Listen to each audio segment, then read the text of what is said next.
Connaissez-vous les règles de jeu de la pétanque, des fléchettes, du bowling, du golf? Cet après-midi, avec l'US 4 NOM, on a mis en place des activités ludiques pour les U7, U9 qui regroupaient 4 ateliers.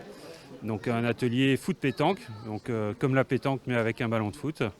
Un atelier golf foot, un atelier foot fléchette et également un atelier abattre les quilles. Oui, oui, on est à l'US 4 NOM, club de foot. Et de nombreux jeunes licenciés du club sont venus à un stage organisé par le district mosellan de football.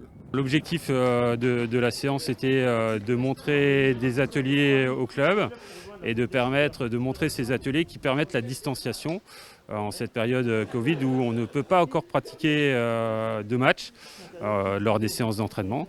Ça permet de montrer qu'on peut avoir des activités ludiques et techniques qui font progresser l'enfant en étant à distance. Ce sont des activités qui existaient déjà avant, qui permettent d'avoir ce côté ludique qui est très important chez les jeunes. Mais elles permettent aussi de jouer et de pratiquer.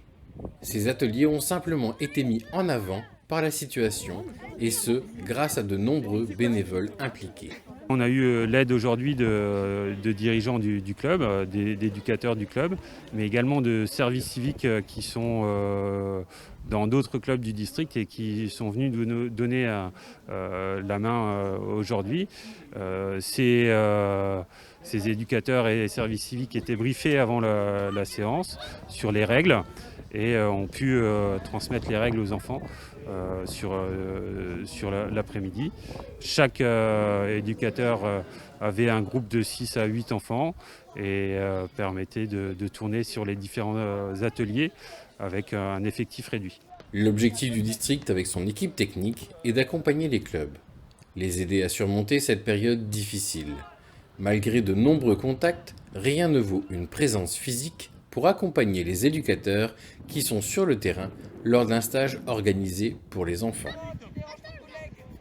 On est là pour vraiment être à leur côté et pour qu'ils continuent à pratiquer, surtout dans cette période difficile où on sait que beaucoup de licenciés ne reviennent peut-être pas au stade et d'avoir des ateliers qui sont peut-être différents va amener les enfants à pratiquer. La crise de la Covid-19 aura fait de nombreuses victimes, et pas uniquement humaines. Parmi elles se trouve notamment le monde du foot. Après très peu de matchs joués, la décision officielle est tombée le 24 mars, scellant la fin de toutes les compétitions amateurs, départementales et régionales. Si les déboires du ballon rond professionnel hexagonal ont fait grand bruit dans les médias, une autre branche de ce sport fait moins parler d'elle, la section amateur. Pourtant, elle souffre tout autant de la pandémie que le monde traverse depuis maintenant plus d'1 an, sans pour autant bénéficier de la même empathie ou exposition. À l'heure où les clubs commencent à parler de la nouvelle saison 2021-2022, les enjeux de ces derniers sont importants, car il y a une probabilité d'un non-renouvellement de licence. C'est une petite crainte qu'on a. Dans le foot des petits, on va dire qu'ils reviendront peut-être plus facilement. On a peut-être aussi des craintes au niveau des adultes ou des jeunes adultes, des ados, qui, eux, n'ont pas pratiqué depuis pas mal de temps. Et là, c'est la difficulté de les faire revenir dans nos clubs. Avec une facilitation à l'accès à la pratique sportive, il n'est officiellement plus nécessaire de présenter un certificat médical de non-contre-indication à la pratique sportive pour les mineurs, avant de s'inscrire dans un club ou de participer à une compétition depuis le 8 mai.